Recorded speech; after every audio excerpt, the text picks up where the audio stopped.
mpenzi mtazamaji wa Kazimia TV, na kukaribisha tena kwa mara nyingine tena kufuata mechi kabambi siku ya leo.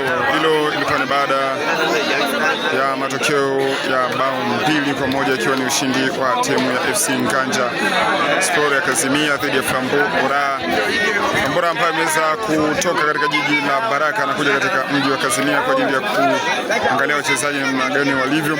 Baada ya mechi ya Nkanja, hatimaye leo wanakwenda kuchuana dhidi ya FC Kazimia Sport. Vipi yatakuwaje matokeo?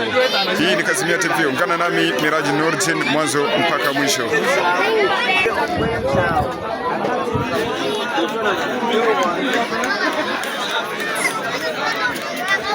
Na waona ni wachezaji wa Kazimia Sport wakivalia jezi yao nyeusi kwa weupe kama jinsi unavyowaona. Huyo ni goalkeeper ambaye alikuwa kwenye timu ya Mabele kwa mkopo, na hapa ni Te Ramos na tambaa jinsi tunavyowaona. Na hapa ndio wachezaji wa FC Flambeau. Tumeona goalkeeper machachari kabisa, hatari sana.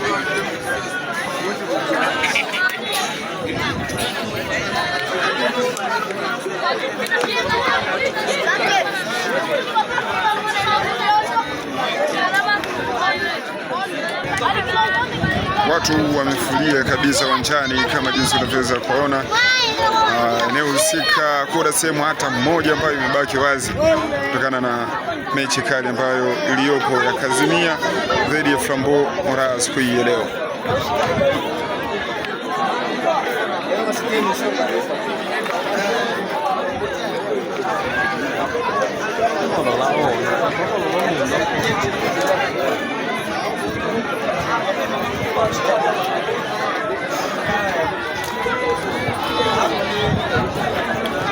Waamuzi wa siku ya leo kama jinsi tunavyoweza kuona hawa hapa.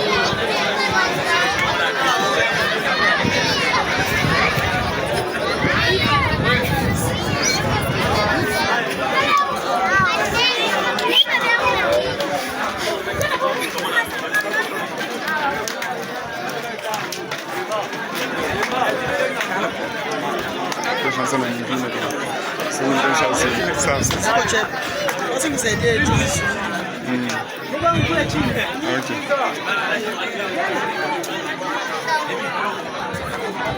na mpenzi mtazamaji wa Kazimia TV, hatimaye mechi ndio hiyo imeanza rasmi kati ya FC Flambeau dhidi ya Kazimia Sport, huku Flambeau wakiwa wamevalia weupe kwa wekundu, Kazimia Sport ikiwa amevalia jezi yao nyeusi kwa weupe.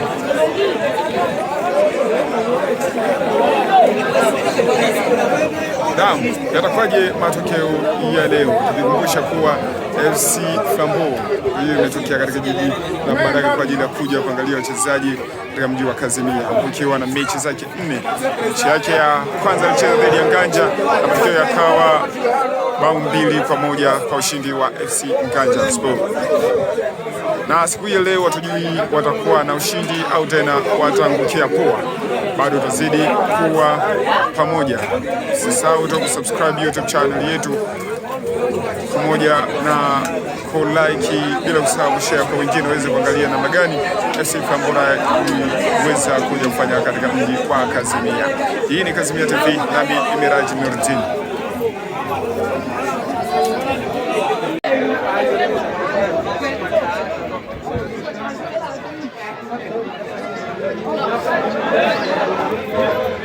Ile ni spidi kali ya wachezaji wa FC Flambeau kwa jinsi mmeweza kuona. Hatimaye beki wa Kazimia Sport Club ameweza kutoa nje, hatimaye ni wapurusha kuelekea katika lango la Kazimia Sport.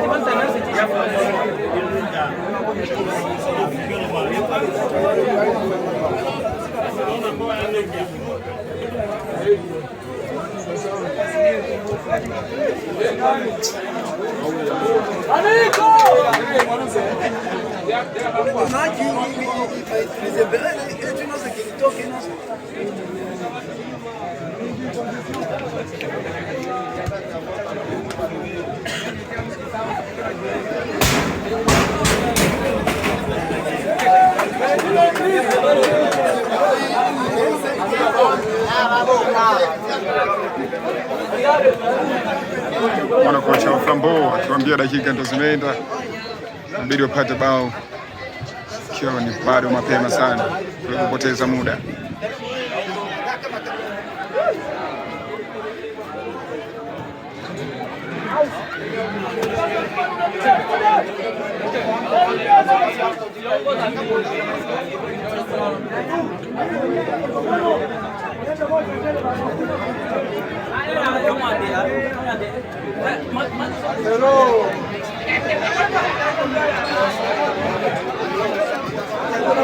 Tayari kuna faulu.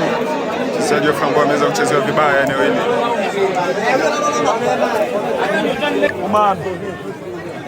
Umano baba. Mchezaji wa Flambeau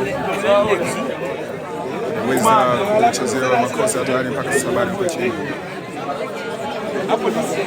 Waje kwa pamoja na refari eneo lile. Mpira inabidi uende kwa Kasimia.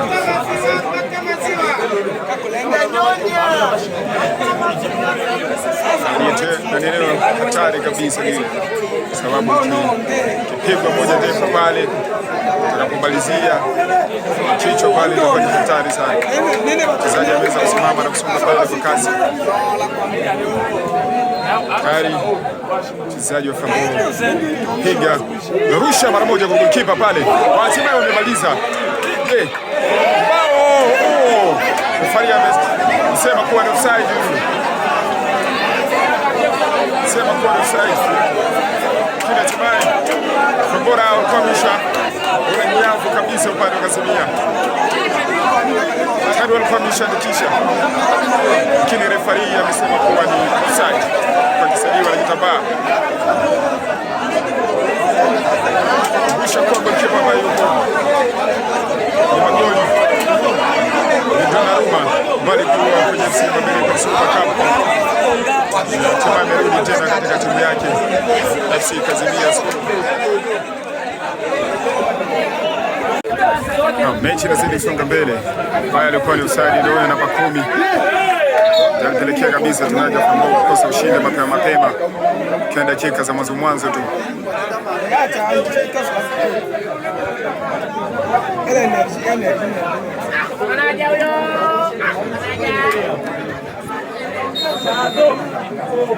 Anatokea Ramos amepiga mbele. Ametoka mkali sana. Kuweza kufikia mara moja golikipa FC Flambeau ambaye amedaka bila tatizo, bila papara yoyote.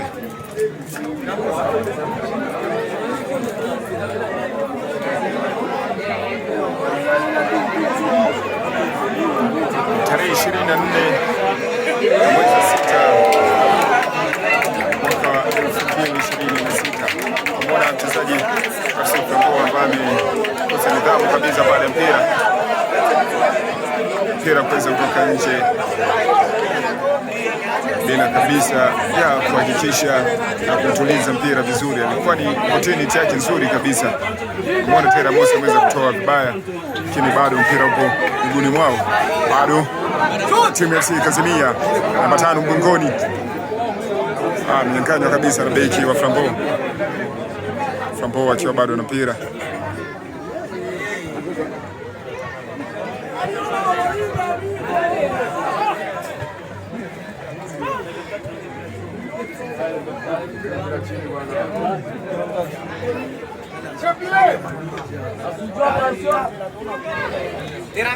Mchezo hiyo bado inazidi kuendelea.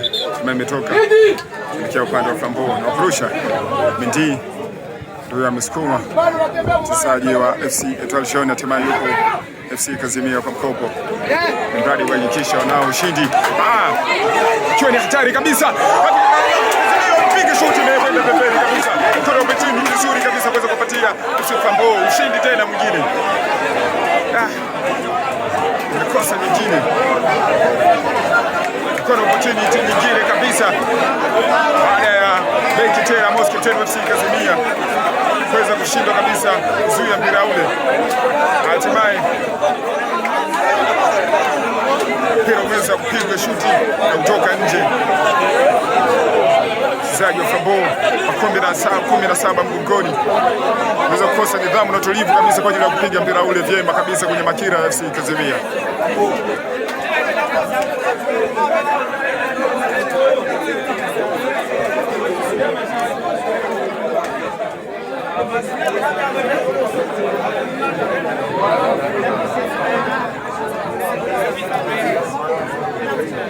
Mechi ndo bado inasonga mbele. FC Kazimia mchezaji wake shinda kutoa pesi nzuri sana.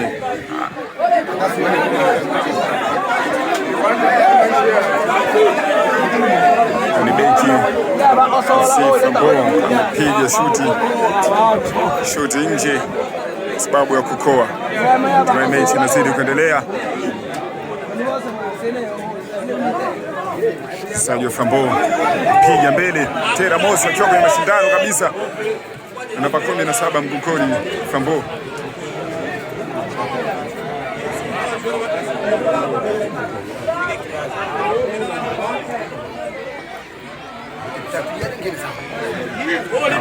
FC Kazimia wanao mpira. Hatimaye atoa pasi ndefu sana. Bado Kazimia wanao. Hapa tano mgongoni upiga shoti. Hatimaye mpiga kwenye mwamba, mpira umerudi. Refari na kitambaa kule ameonyesha offside. Kwa shoti moja kali sana. Umepigwa na namba 5 mgongoni FC Kazimia. Sport.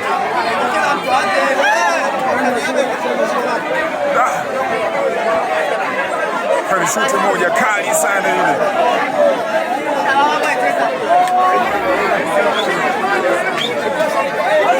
Mora Migo anazidi kunua mashabiki wa FC Kazimia Sport kutokana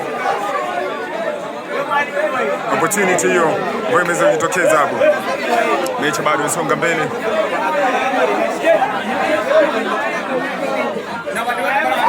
Mwami wa basi Kikela naye anaingia rasmi katika uwanja kwa ajili ya kuja kuangalia mechi Flambo dhidi ya Kazimia Sport. Mechi ndio hiyo bado inaendelea.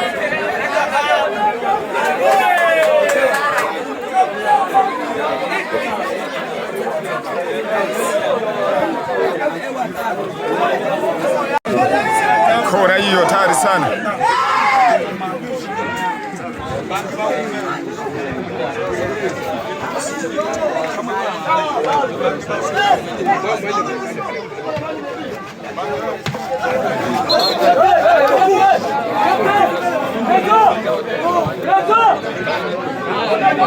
Tumaini wa kurusha kuelekea katika lango la Kazimia.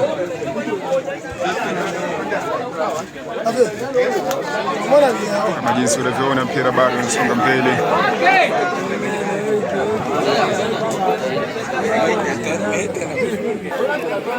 Kona Flambo baada ya goalkeeper wa Kazimia kushindwa kuzuia mpira vyema. Hatimaye Flambo imeweza kujipatia kona nzuri sana. Ingine opportunity hiyo katika kipindi cha kwanza. Merusha hapa, timu imepitiliza mpaka upande wa pili.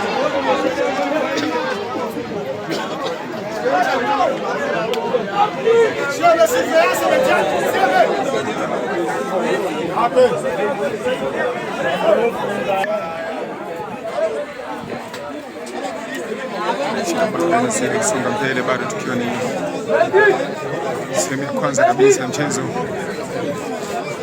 Mechi inazidi kunoga kabisa.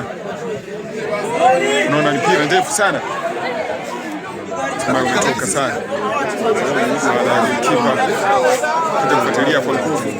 Kuna mategemeo kabisa kwa kutoka wakienda kimzuia kabisa namba 10. Bora kama jinsi tunavyoona kirudi.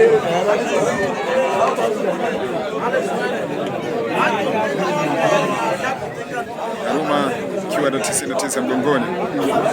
Kipa kujiandaa kwa ajili ya kupiga mbele mradi mchezo zidi kusonga mbele. Fikia kwa namba 5 mgongoni waliweza kuweka shuti kali sana. Lango la Flambo hatimaye shuti iliweza kupiga mwamba. Kazimia Sport bado inazidi kuwa na mpira mara kwa mara mguuni.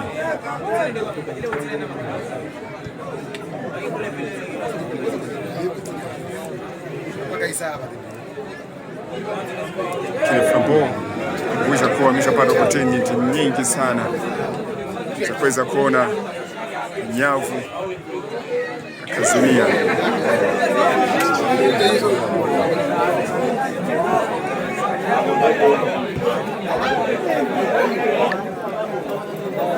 Faulu, mchezaji wa Kazimia aliweza kucheza vibaya, mchezea vibaya mchezaji wa Flambeau, bidi iweze kupigwa shuti, iweze kupigwa kabisa mbele. Mpira onekana, baadhi ya mipira haiko salama zaidi sana.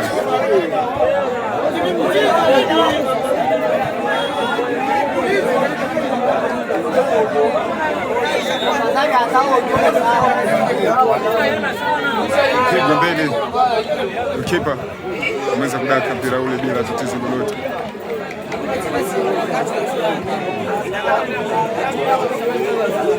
Hapo unazishwa anaitwa Mendy.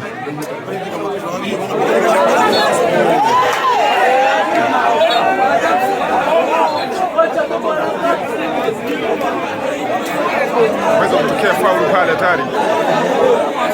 Wale wengi wameshindwa kuelewa kwaje. Mechi ndio hiyo inazidi kuendelea. Sasa mbele.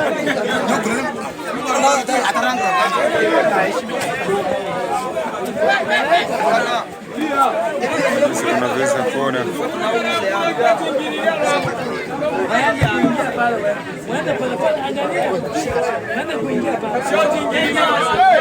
tano mgongoni, bali si hatari sana. Si Kazimia ameweza kupita na 12 na kutoa pesi, hakuna ambaye akumalizia kabisa eneo lile. Ni faulu. Mchezaji wa Kazimia ameweza kucheza kosa, meta referee kwa ajili ya kuweza kuonywa mchezaji wa Flambeau akiwa down baada ya kuchezewa makosa. Mpira unapigwa,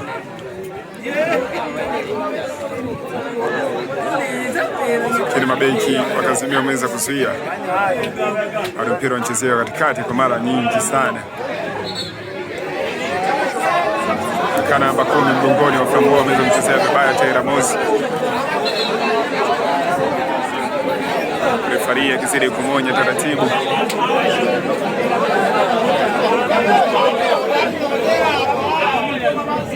Taylor Moss kapteni wa Kazimia apande mgongoni.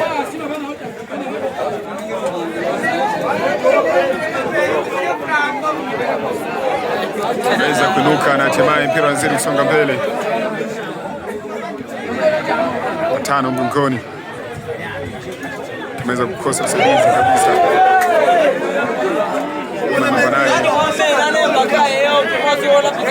Magari ameweza kupiga bila nidhamu kabisa, tena aliyakuwa mchezaji wenzake walikuwa wamejipanga vyema kabisa katika lango la shambulizi. Ambao unazidi kuendelea.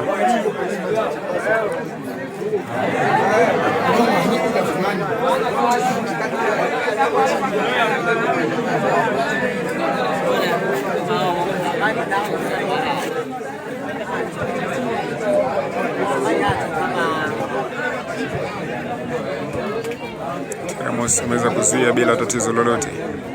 Namba 8 mgongoni wa Kazimia ameweza kutoa pesi, hatimaye ikiwa ni sehemu hatari kabisa.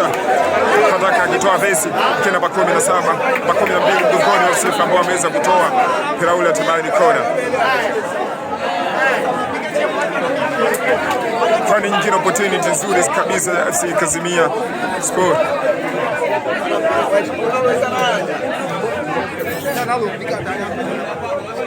Meweza kupigwa kona hiyo, tumaini kichwa cha namba 3 mgongoni ni kwenda pembeni, kwani Taylor Moss namba 4 mgongoni wa Kazimia Sport. Galia namba 9 mgongoni wa FC Flambeau ndo bado ametoka nje baada ya jinsi alivyoweza kuwa chezea vibaya, na meza rudi kuna na kocha wake mradi aweze kupewa mashauri na kuweza kunywa maji apiwa kwa ajili ya kuweza kushambulia vyema.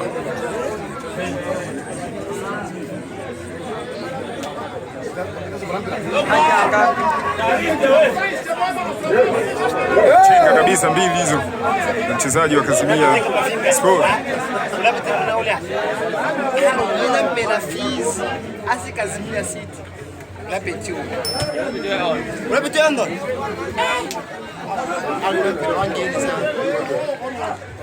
Shida inazidi kuendelea. Namba 3 mgongoni wa Flambeau ameweza kufeli. Hatimaye namba 5 stick hatari kabisa. Amepiga shuti. Hatimaye imeweza kutolewa pembeni. Na beki Flambeau kwambia bora punda afe mzigo fike. Hawezi kukubali tena kwa mara nyingine aweze kufungwa na timu yoyote tena hapa Kazimia.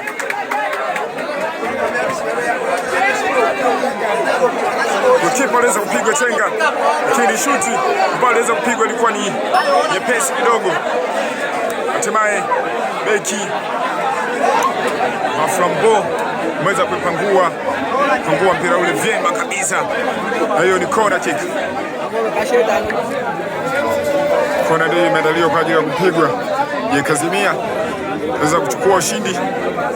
Tunajua mashabiki wameweza kuingia sana uwanjani. Faria ameweza kuwarudisha kama jinsi tunavyoweza kumwona. Je, Kazimia ataweza kuchukua ushindi siku ya leo? Je, Flambeau atakubali kabisa kupigwa tena na klabu ya pili hapa Kazimia? Tunajua pigwa hiyo, goalkeeper ameweza kutoa kichwa cha Ramos, kile kimeshindwa kuleta mazao.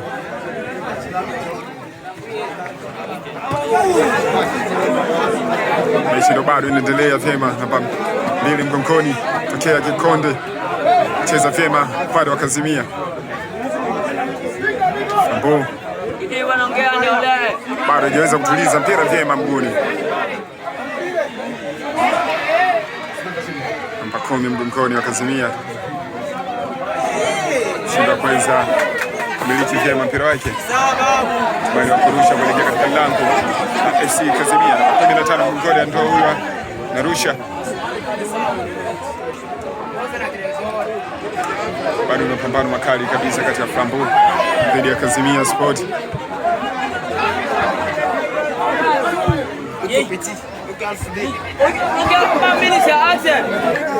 Kurusha kichwa tari. Hatimaye Donnarumma kipa mweza kudaka bila tatizo.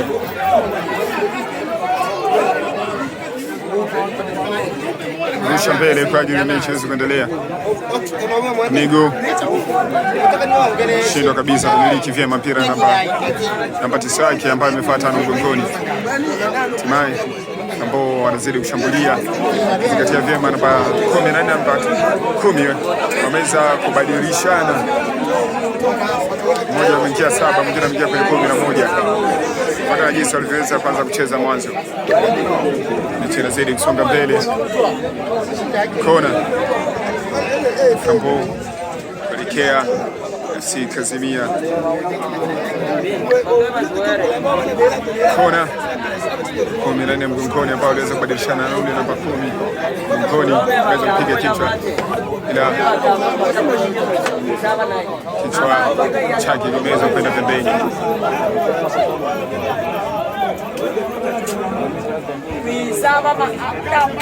Zidi kusonga mbele, mpenzi msikilizaji, mpenzi mtazamaji mpenzi mtazamaji wa Kazimia TV. Mchuano mkubwa kabisa kwenye uwanja Papa Kalenga cha FC Flambeau dhidi ya FC Kazimia, bado ikiwa ni sehemu ya kwanza. Nijua matokeo yatakuwa namna gani kwenye mapumziko. Kila dakika zimeyoma kabisa.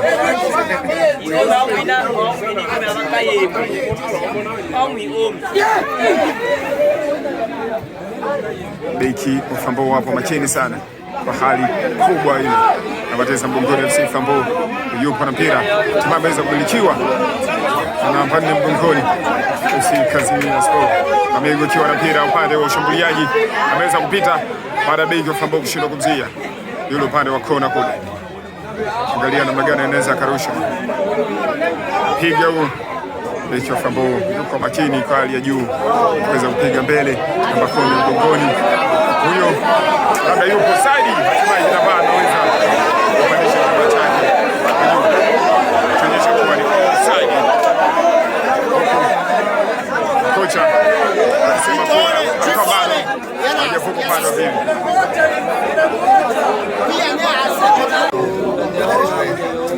Mechi ndio zidi kuendelea. Itakuwa ni kona au vipi? Goal kick. Kipa jiandaa kwa ajili kuweza kurusha mbele.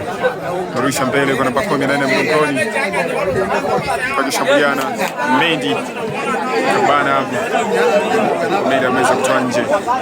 Bado ni kurusha kuelekea upande mlango FC Kazimia Sport.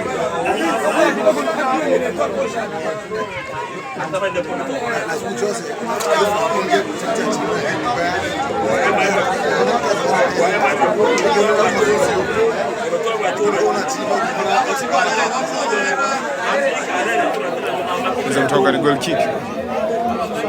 Kipa kijiandaa kwa ajili ya kupiga, ila beki wake ndo piga mbele ili kuweza kuendeleza mechi mbele kabisa. Ramos beki ambaye hakika zaidi anahakikisha kabisa kuna baya ambalo linaweza kufanyika kwa upande wa FC Kazimia. Foul namba 17 mgongoni kuweza kuchezea namba 2 FC Kazimia. Bukansi jiandaa kwa ajili ya kurusha mbele. Mpira ndio umerushwa kwa mbele.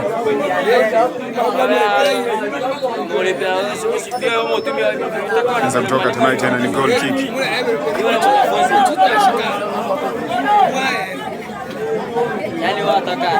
Kwani foul.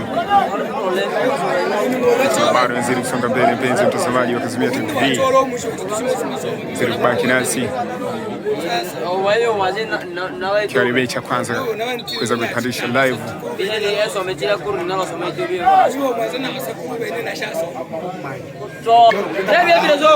Mtera Musa ameweza kukoa mpira katika lango kabisa. Kwani hatari kurusha mbele mawili tu huku namba 12 na namba 5 wa Kazimia. Hatimaye anaweza kushikwa, ni foul. Namba 5 kwa namba 9 wa Kazimia anaweza kucheza foul kabisa pale. Anaweza kumshika mwenzie kwenye jezi.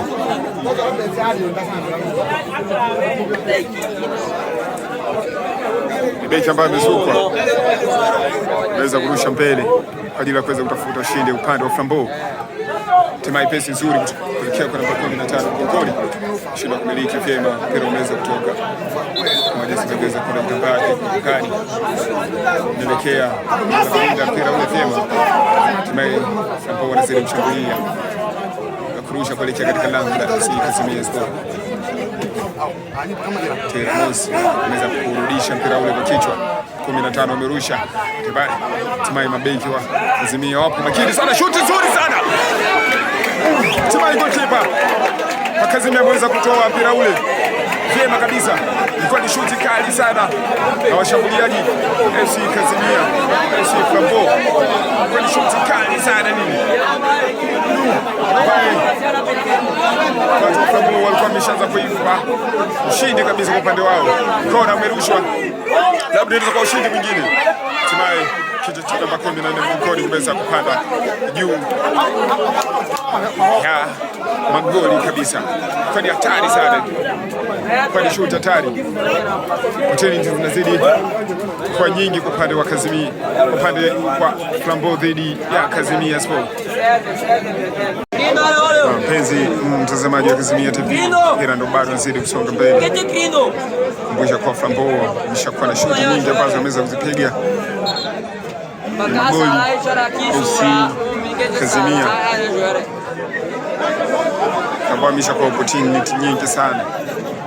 Shuti moja kali sana namba 17 mgongoni wa Flambeau aliweza kutandika shuti moja kali kuweza kupanguliwa naye goalkeeper wa FC Kazimia. Ndo bado nzidi kusonga mbele, mpenzi mtazamaji.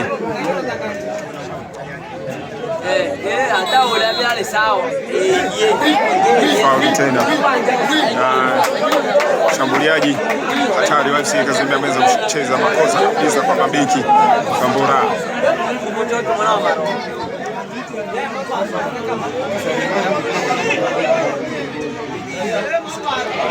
Ndio zidi kushambulia. Wachezaji wamedai kuwa waweza kugusa maeneo ya box. Hapo ilikuwaje? Hapo ilikuwa namna gani?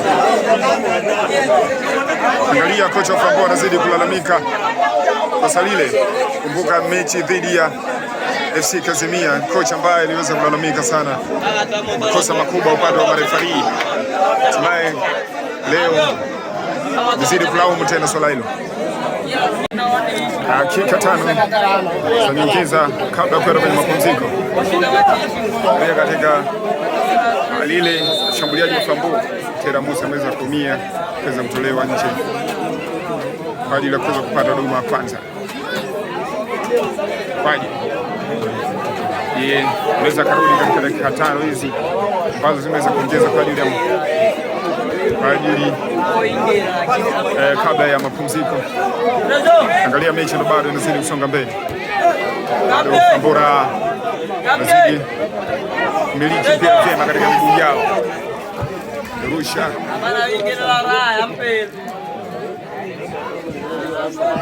mabeki Kazimia wapo makini sana.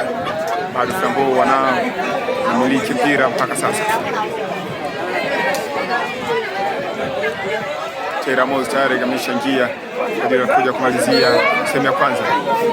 Faulu mbili mgongoni wa Kazimia, ameweza kucheza mbaya kabisa kwa shambuliaji wa Flambeau.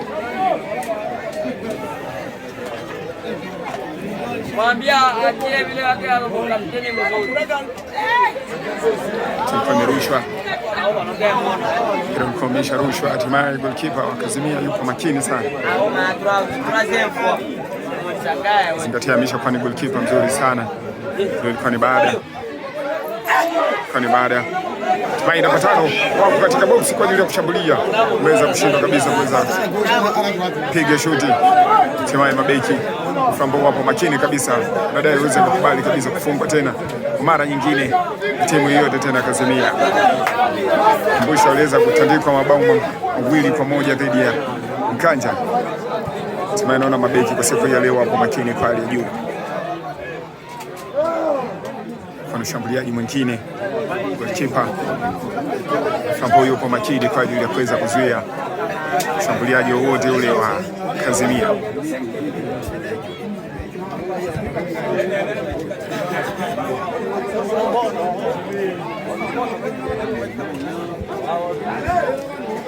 Na namba 10 mgongoni wa Flambeau ameweza kuchezewa vibaya sana na Tera Musa. Mchezaji yuko down. Je, kutoa kadi au vipi? Shabiki analalamika kadi kabisa manjano. Ndio kwa kulalamika red card. Kwa ni foul kabisa hivi. Faria ameweza kutoa kadi kwa ajili ya kumtandika Tera Musa. Kadi ya manjano kutokana na faulu kali ambayo aliweza kucheza dhidi ya mshambuliaji Makomi mgongoni wa Flambeau.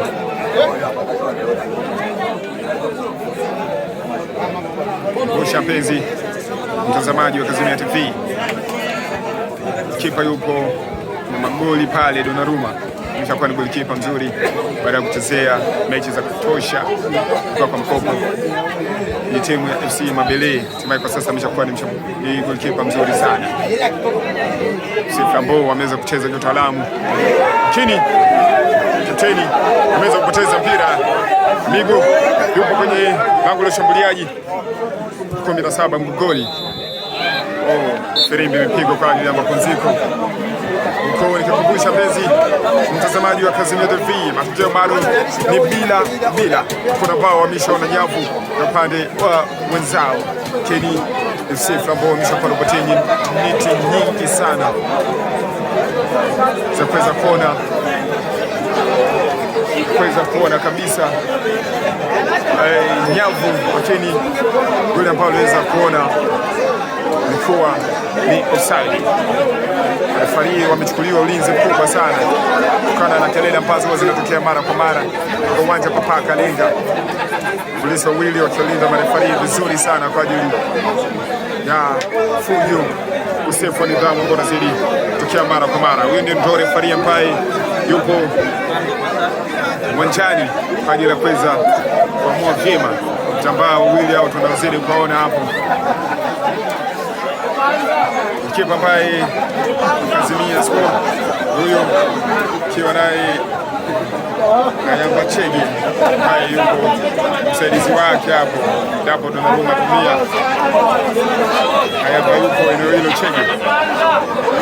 Kumbusha kwa ni goalkeeper FC Etoile, lakini ameweza kuchukuliwa kwa ajili ya mechi hizi 4 kwa mkopo tu. Donnarumma akiwa na 99 mgongoni, alinda vyema goli ya FC Kazimia Sport. Kama jinsi unavyoweza kuona jinsi ilivyo kwenye uwanja wa Papa Kalinga, ndugu mpenzi mtazamaji, mpira bado uko kwenye miguu FC Flambeau. Ameweza kurusha namba 17 kwa ajili ya kushambulia, hatimaye mpira umeweza kutolewa, umeweza kupigwa mbele. Teira Mos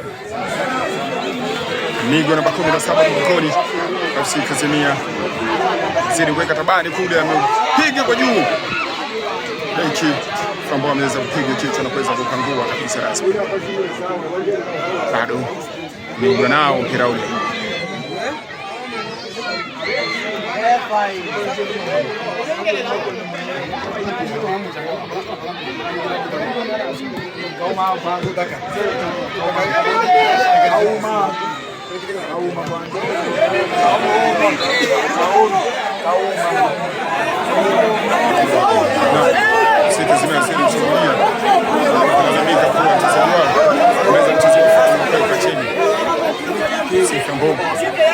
Zidi kusonga mbele kabisa vyema.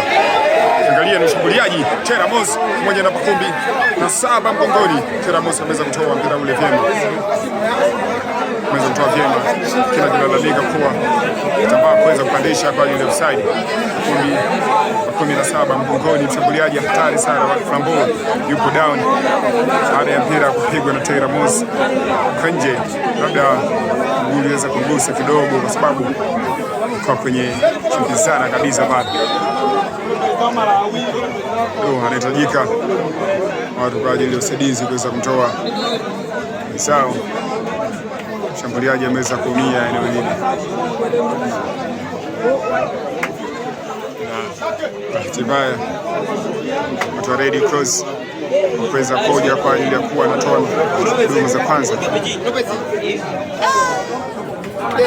Mwana kocha wa Flambeau amemwita beki yake 12 mgongoni kwa ajili ya kuweza kumpa ushauri zaidi sana kwa ajili ya kuweza kuzuia bali bora punda wake mzigo fika aweze kukubali tena kufunga na timu nyingine Kazimia baada ya kufungwa na Ghana.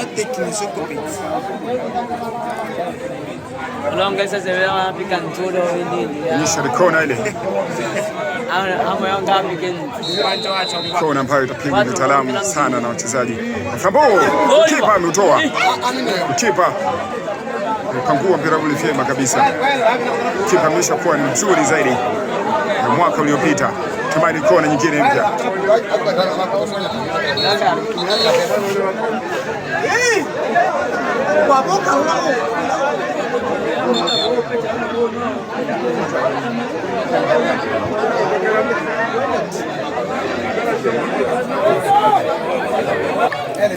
Kona inapigwa nyingine.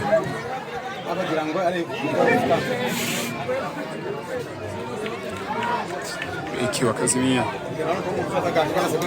unaweza kabisa kuona vizuri.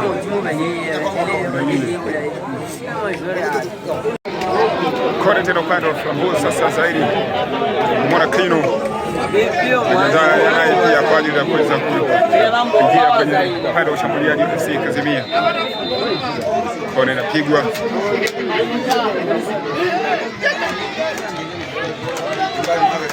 Kuweza kujiandaa vizuri kabisa upande wa ushambuliaji FC Kazimia kwa ajili ya kuweza kushambulia na kumalizia fauli ile.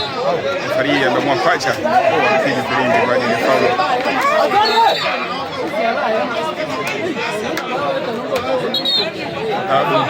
Kisha kwa kanda mchezaji 16 mgongoni. Kino Imani ndio kwa ajili ya kuingia. Ngapi anatoka? Angalia namba 16 mgongoni wa FC Kazimia. Ndio inabidi atoke kwa ajili ya kumwachia nafasi. Kino anapenda kujita CR7. Kazimia imeweza kupata nafasi lakini imeshindwa kuweza kutumia vyema hiyo. bado anao nguni chini. Flambeau bado azidi kushambulia vyema. Tera Mosa ameweza kupangua mpira tena kwa mara nyingine, mpira nyingi ya kutosha, pangua mara kwa mara, ukizingatia yuko kuwa yeye pamoja na mshambuliaji wa mwisho wa Flambeau, lakini huwa anajitahidi sana. Faulu tena, mchezaji Flambeau ameweza kucheza, ameweza kupiga filimbi. Jikole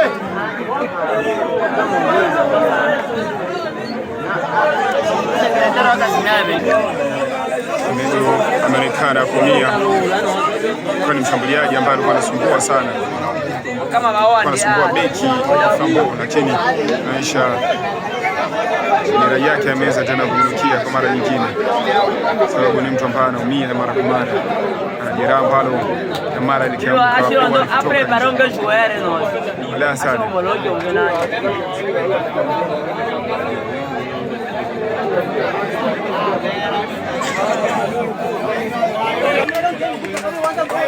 Kumi na saba ndo ametoka, 16 mgongoni ndo ametoka, Krino namba 7 mgongoni ndo ameingia eneo la ushambuliaji, labda anaweza akabadilisha matokeo, mwenda Flambeau anaweza akaongeza kufungwa tena kwa mara nyingine ya pili.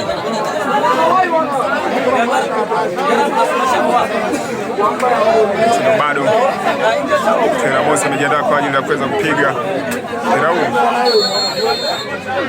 Piga namba 5, amepiga shuti mmoja, golikipa nao mdaka kabisa bila tatizo lolote.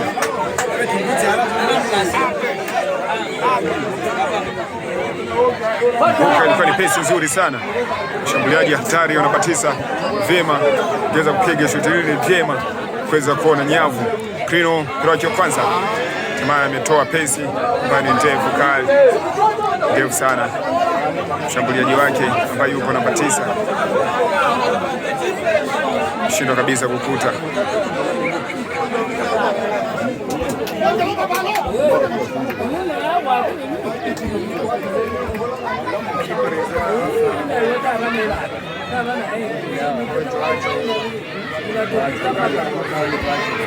Mpira unazidi kusonga mbele.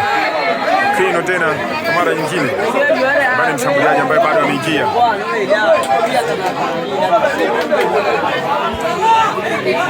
Haya inaonyesha ingia kabisa tishio kali. Anabatiza mgongoni, shabiki anazomea Salah anabatiza mgongoni, ajiandaa naye kwa ajili ya kuweza kuingia, labda ndio atamwingilia Migo Neymar ambaye ametoka kwa majeraha, sababu bado ndio ambaye ameisha mwingilia.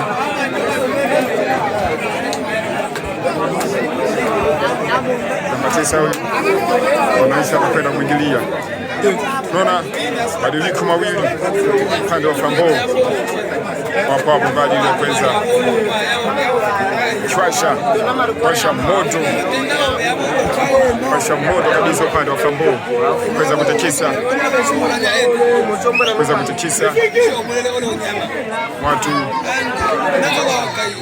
wakazimia. Hatimaye Migo ametoka, Salah ndo ameingia kwa ajili ya ushambuliaji upande mwingine tena. Namba 11 namba 5 mgongoni, Flambeau wameweza kujiandaa, umeitikio bado inazidi kusonga mbele, shambuliaji mkali Zimia anajitahidi kabisa kushambulia katika sehemu hii ya pili ya mchezo. Juu matokeo itakuwa na magari kwenye dakika 90. Rumeshi zidi kuendelea. Salah mpira wake wa kwanza huo,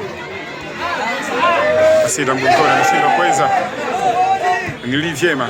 Tera Mosa ameweza piga nje, sababu ulikuwa ni mpira tayari, alikuwa ni beki peke yake bila washambuliaji wawili. Flambeau namba 8 wa Flambeau ameweza kutoka na kuingilia na namba 11 mgongoni, namba 9 mgongoni naye vile ameweza kutoka.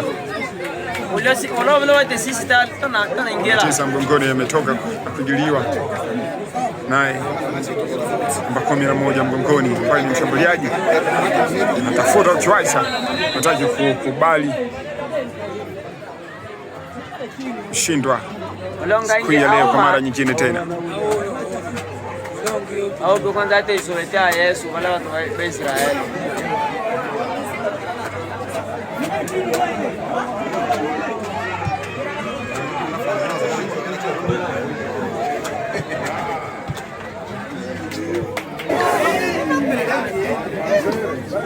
Hawa ina mbrada wa.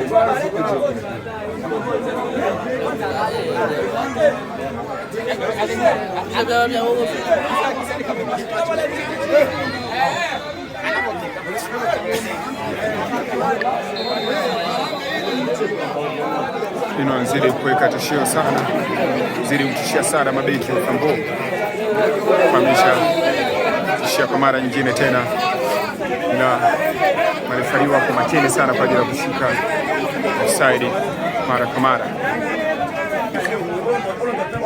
Shambuliaji kabisa wa FC Flambeau bado wanazidi kuwa ni tilafu. Shambuliaji namba 5 hatari sana, mgongoni kwenda namba 9, bado anazidi msonga mbele, shuti umepigwa na Salah, amepiga pembeni. Kulikuwa na opportunity kubwa sana ya wachezaji FC Kazimia, lakini wameshindwa kabisa kuona mlango wa FC Flambeau. Salah anabatiza mgongoni, ameweza kwenda na pupa vibaya sana, piga nje. Samahani sana pesa mtazamaji wa Kazimia TV kuweza kukosa opportunity nyingine kabisa ya kuweza kuipata tena. Kwa shuti kali, mshambuliaji tena mwingine wa FC Kazimia, by goalkeeper by yuko makini, aliweza kuchangua mpira ule, Tumaini kona.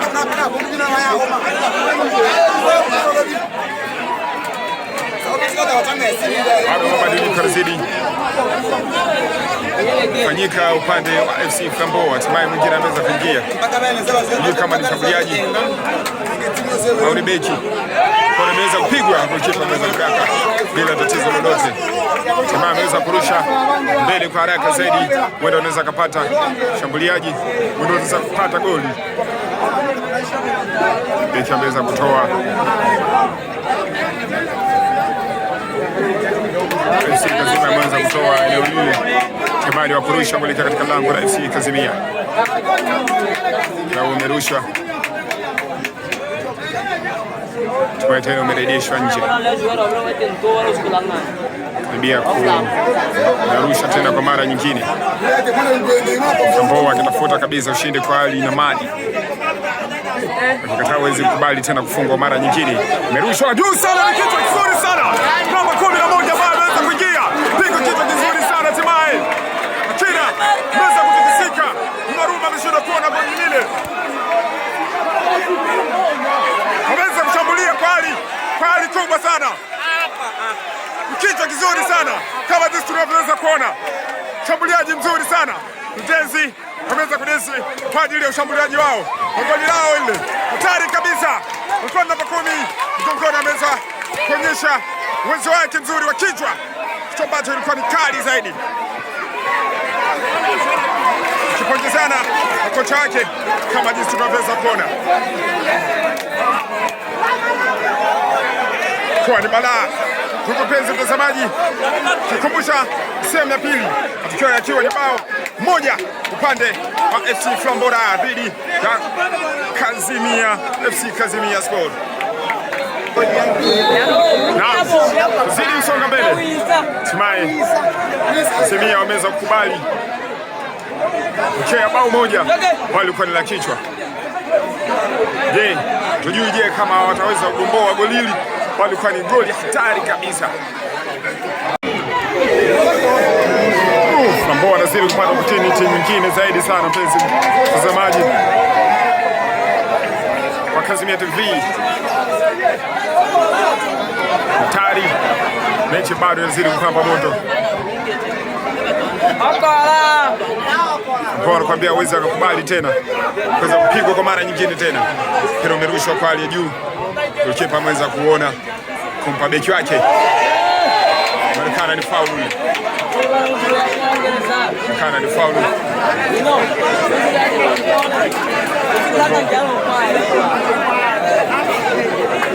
Mechi inazidi kusonga mbele mpenzi mtazamaji wa Kazimia TV. Safari ya kitaji inabidi sugesha mbele na si kupoteza muda tena. Mpira umepigwa kwa mbele. Tafuta tena. Ilikuwa ni ingine opportunity. Huenda na makumi tena. Shambuliaji ambaye ameweza kupiga goli zuri sana la kichwa alikuwa amepata opportunity nyingine. Hatari. Mechi bado inazidi kuendelea. Kalia beki huyu Mane mgongoni, beki ambaye amefanya vizuri sana siku ya leo.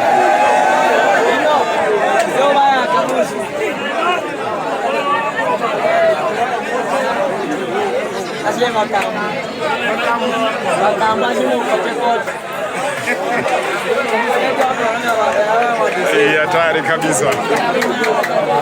Simia ataweza kugomboa. 12 piga shuti kali kabisa.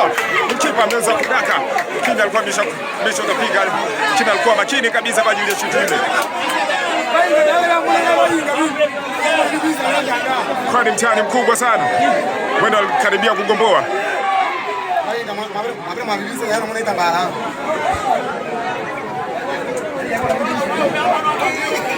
Mpira marupu upande wa miguu ya FC Kazimia.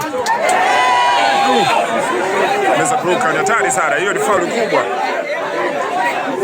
Faria anaweza kuchukua maamuzi gani? Chukua tu ni faulu ya kawaida. Wengi walikuwa wanadhani kama kwamba anaweza kutoa kadi ya manjano kabisa eneo lile. Sababu kaji wake ndio ni hatari. Imepigwa juu hapo. Kichwa kingine ameswata. Hatimaye mshambuliaji mwingine kwa ajili ya kumaliza ameweza kufeli. Ni goal kick. Oh, refaria ameshika, ni offside.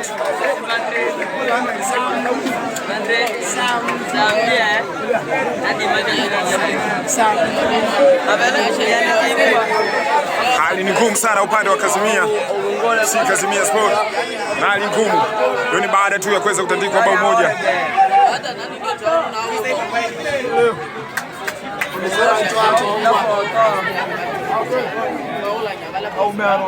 Mshambuliaji tena mwingine hatari. Tumai beki namba 2 mgongoni wa FC Kazimia ameweza kupangua na kutoa nje. Hali ni mbaya kabisa upande wa FC Kazimia Sport. Mambo yanazidi pamba moto. Mambo yanazidi kuwa mazuri sana upande wa Fambu. Kutoka katika jiji la Baraka. Hadi tunasubiri dakika 90.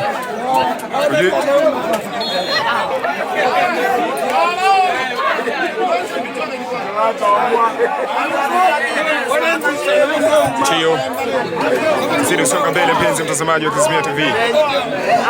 Hadi tupo live kabisa, ikiwa ni mara ya kwanza tunakurushia mechi Nkani. Tajitaidi idhini yake Mwenyezi Mungu, mradi mechi zote za Fambo watakazocheza katika mji wa Kazimia ziweze kuwa Nkani, isipokuwa ile moja tu ya FC Nkanja chake ya kwanza ambayo kutokana na ufundi mitambo mambo ya kuweza kwenda salama ndio sababu mliweza kuikosa kabisa mechi ile. Naam, si Kazimia nazidi kushambulia, lakini mshambuliaji wake hatari anafaa 5 mgongoni, anaweza kupiga tofauti kabisa, tukao makini na upigaji wake. Si Kazimia badiliko mengine 15 mgongoni. Mwenda tia ambaye anaweza kuingia zamu hii. Shabiki wa Fambo wakizidi kuonyesha vitambaa vyao, kuonyesha ushindi siku hii ya leo.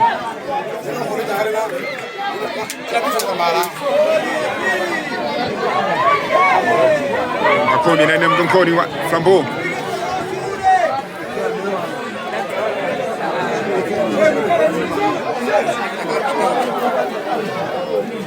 Piga kwa ajili ya kutafuta ushindi mwingine, bao la pili. Kile mabeki wa Kazimia wapo makini kwa hali ya juu, ndio waweza kukubali tena bao la pili, labda upunguze bao lile chini, ambao bado anazidi kumiliki mpira. 8 mgongoni wa Kazimia. Rusha mbele lakini umezuiliwa kabisa vyema.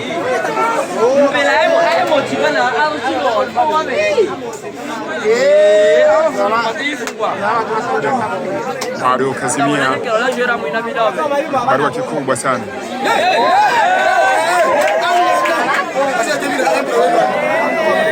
Namba 7 mgongoni wa Flambeau ameweza kuingia baada ya mshambuliaji 14 mgongoni kuweza kutoka.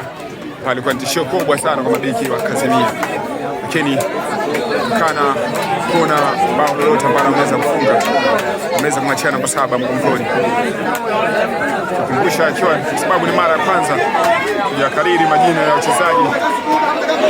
Na mshambuliaji mwingine teammate Ramos yupo makini, namba 7 mgongoni ambaye bado ameingia ndani ya boksi, nazidi kutisha kampa mwenzake 5.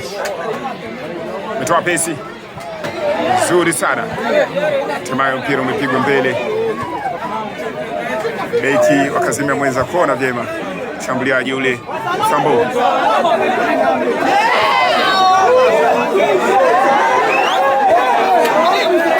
Kana hajakuweza gusa, lakini anaweza kusukumwa, eneo lile.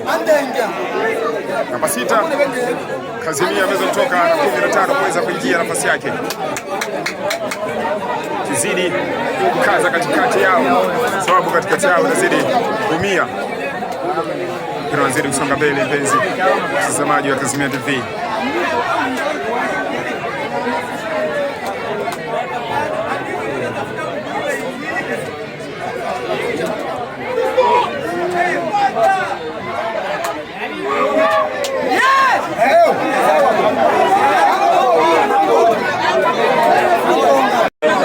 Mshambuliaji ameweza kumtikisa goalkeeper eneo lile, sababu goalkeeper alikuwa penda piga korosi, piga mshambuliaji wa Flambeau, lakini mshambuliaji yule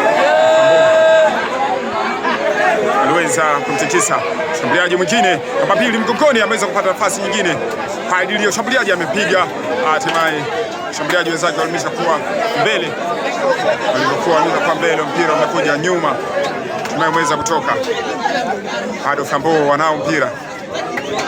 Namba 5 mgongoni amepiga shuti, mziliwa katika red foul. Mchezaji wa Kazimia ameweza kucheza vibaya eneo lile. Leo ni siku ya Jumatano, mpenzi mtazamaji, na nikikumbusha pia ana ushindi wa Flambeau siku ya leo, ikiwa kama ataibuka na ushindi tujijua dakika 90 itakwaje.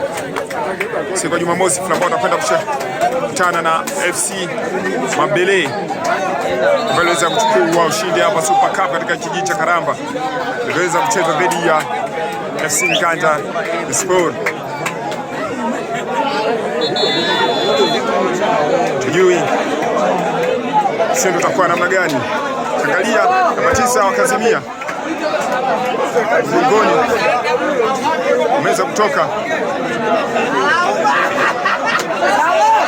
namba 9 mgongoni Salah ambaye aliweza kutoka kuingia muda sio mrefu, kana ushambuliaji wake ni mdogo, ameweza kutoka. Semaye namba 11 ameweza kuingilia. Gari ya Salah haupo salama siku ya leo.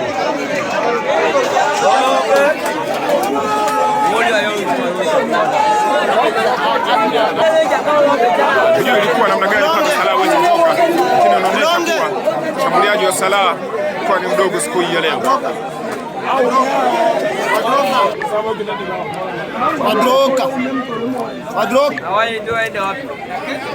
Kazimia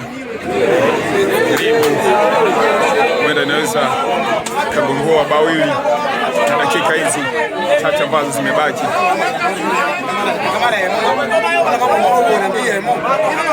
Mshambuliaji waweza kuonekana yuko offside.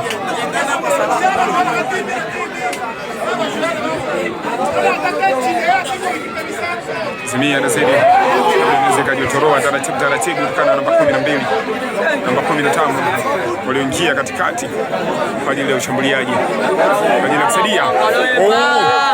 Opportunity nyingine sana, namba 7 mgongoni anaweza kufunga bao la pili. Yeye itakuwa offside, ni goli la pili kabisa. Bado Flambeau imeweza kukubalika bao la pili. ambalo limeweza kufungwa namba 7 mgongoni.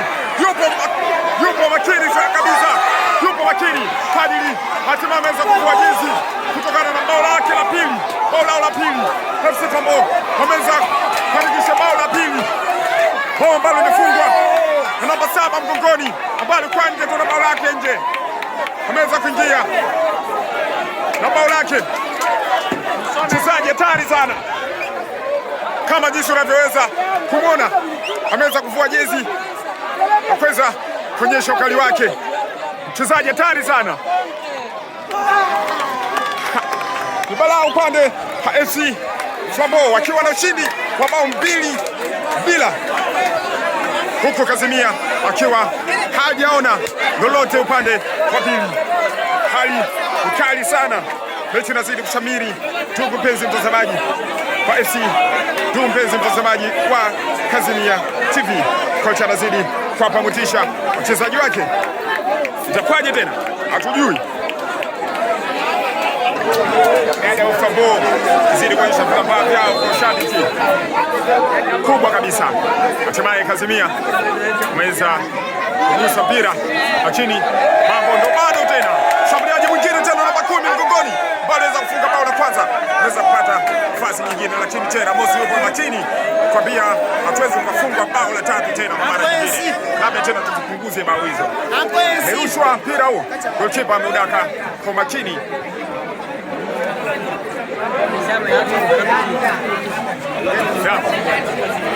Kazimia Sport, Kazimia FC Maikrino.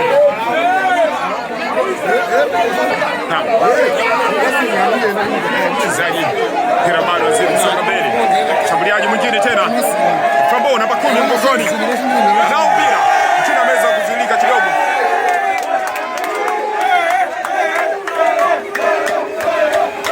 Angalia mashabiki zidi kulalamikia kubali ushindi wa Flambeau mara nyingine. Kumbuka ndo mechi yake ya pili ambayo ameweza kucheza katika uwanja huu Papa Kalenga. Dakika 5 zimeongezwa, dakika 90 tayari, dakika 5 zimeongezwa kwa ajili ya kwenda kutamatisha mechi hii ya leo kati ya Flambeau dhidi ya FC Kazimia. Kumbusha FC Flambeau tayari anao ushindi wa bao 2-0. Shabiki tunaona mabendera zidi kupita vitambaa. Je, Kazimia ataweza kufanikisha kwa dakika hizi 5 za nyongeza kuweza kupunguza japo bao moja? Hatujui. Tunaangalia huenda Flambeau anaweza kuongeza bao la 3. Tunajua pia tujafahamu, bado tunazidi kusikilizia mpigwa kurusha ndefu, lakini ndio ndefu kali. Kino ameweza kupiga kichwa, hatimaye ameweza kutoka nje. Kwa yeye ni mshambuliaji. Mechi inazidi kusonga mbele. Kazimia huku akizidi kujitatamua katikati yao, huenda wanaweza kupata mtini kwa ajili ya kupunguza. Si Flambeau ameweza kupata tena mguni, piga beki tena Mosi ameumiliki vyema, piga mbele alipo Krino. Mpira bado upo, Krino anaweza kwa mpira ule bado nao. Upiga pale namba 11, goalkeeper ameuona mapema tena kwa makini zaidi, sana na kuweza kudaka. Dakika zinazidi kupotea, penzi mtazamaji wa Kazimia TV. Dakika 5 ambazo ziliongezwa, dakika chache sana ambazo zitakuwa zimesalia kwa ajili ya kwenda kumaliza mechi ya siku ya leo. Zidi haya ameweza kufunga namba 7 kwa kupata mtini nyingine, lakini ameweza kutoa pasi yake ndefu ambayo alishinda kufikia. Hatimaye goalkeeper Donnarumma ameweza kuwahi mpira ule.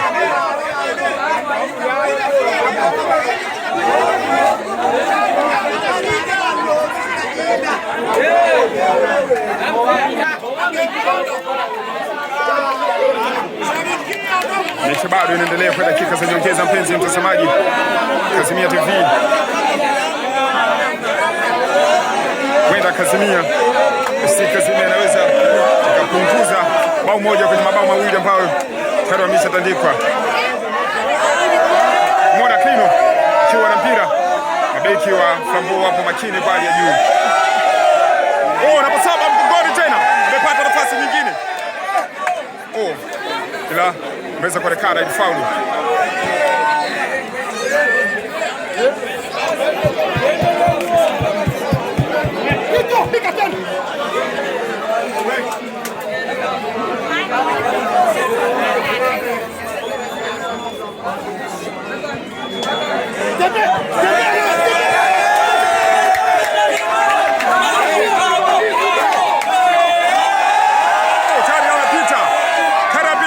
Mshambuliaji hatari sana.